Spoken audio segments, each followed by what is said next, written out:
Hi, my name is Caleb Brackens. I'm with the Colorado Department of Agriculture, Inspecting Consumer Services. Did you know that someone checks the eggs that you buy at your local grocery store? I am one of those people, so I'm here to tell you what we look for and what you can look for.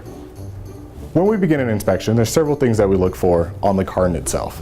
We look for the grade, the size, and several required markings, including the sell-by date. So next, we open up the carton, and there's several things that I'm looking for. I'm looking for any cracked eggs, any leaking eggs, or any dirty eggs. So see, these look good. Here's a cracked egg. And here is a obviously staged dirty egg. After checking for any cracked eggs or any dirty eggs, we'll begin cannling. A cannler is basically a high intensity focused light, which we use to look inside the egg.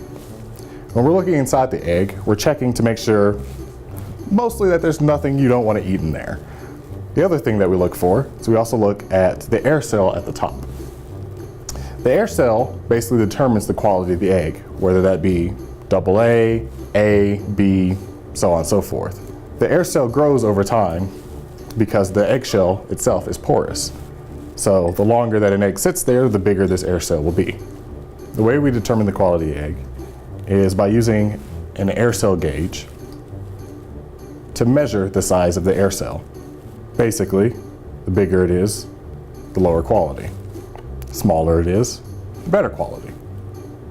Okay, sometimes we find eggs that are cracked that we may not have noticed on our first look through. This one individual egg isn't enough to reject the lot. However, if I start finding too many of them, then we do have to reject the lot. When I inspect eggs, one of the things that I look at is the temperature of the cooler. In the state of Colorado, that temperature has to be between 33 degrees and 41 degrees. A lot of times people ask me, well, why do we have to refrigerate in the first place?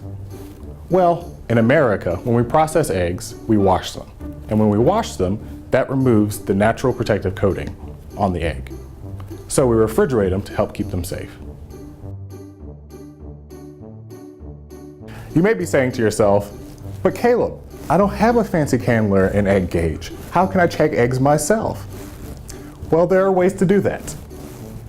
If you have a good enough flashlight and coins, preferably a nickel, a quarter, and a $50, which unfortunately I don't have. So what we're looking for is we're looking for the air cell.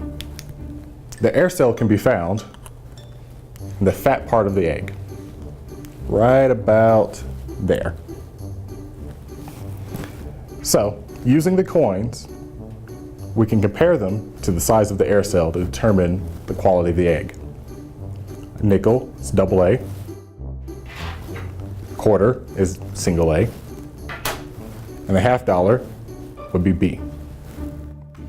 One question a lot of people ask me is, can I eat an egg past the sell-by date? What I tell them is, well, it's a sell-by date, not an expiration date. It's two different things. A sell-by date is just the last day that a store can sell eggs to you, the consumer. They're good for at least a few weeks past that date. If you're ever in doubt, just trust your nose. Another question a lot of people ask me is, white eggs versus brown eggs, which is better? Nutritionally, there's no difference. So just get whichever you prefer. Now that you know a little bit more about eggs and what we do here, please share this video.